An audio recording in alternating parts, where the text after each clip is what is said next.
प्रेम से बादू सरस्वती मैया की जय हो। मैया के वार कनी खोलो हमारा कनी खोलो एल बेटा ये कनी बोलो हे मैया के वार कनी खोलो एल बेटा ये कनी बोलो मैया है हंस वाली सुनो है बिना वाली मैया है हंस वाली सुनो है बिना वाली मैया के वार कनी खोलो एल बेटा ये कनी बोलो मैया है हंस वाली सुनो है बिना वाली मैया है हंस वाली सुनो है बिना वाली। अभी आप सुन रहे हैं अन्नू रिकॉर्डिंग स्टूडियो प्रेम से बादू सरस्वती मैया की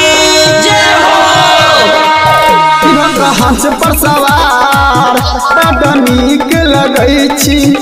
अब तो हम है मैया सुनो भीख मंगै छी मैया सुनो भीख मंगै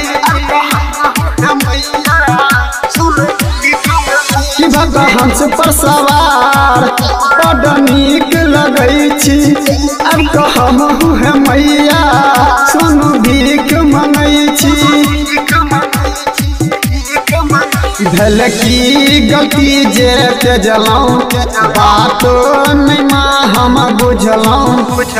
मैया है हंस वाली सुनो है बिना वाली मैया है हंस वाली सुनो है बिना वाली मैया के वार कनी प्रेम से बादू सरस्वती मैया की जय हो।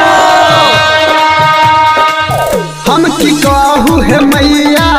सबटा बात बुझै छी अपना बेटा के कष्ट आहा क्षण में हरै छी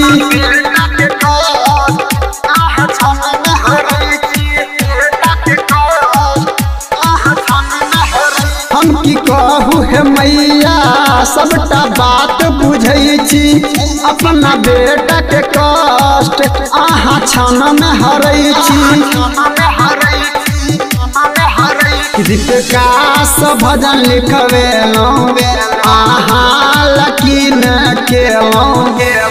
मैया है हंस वाली सुनो है बिना वाली मैया है हंस वाली सुनो है बिना वाली।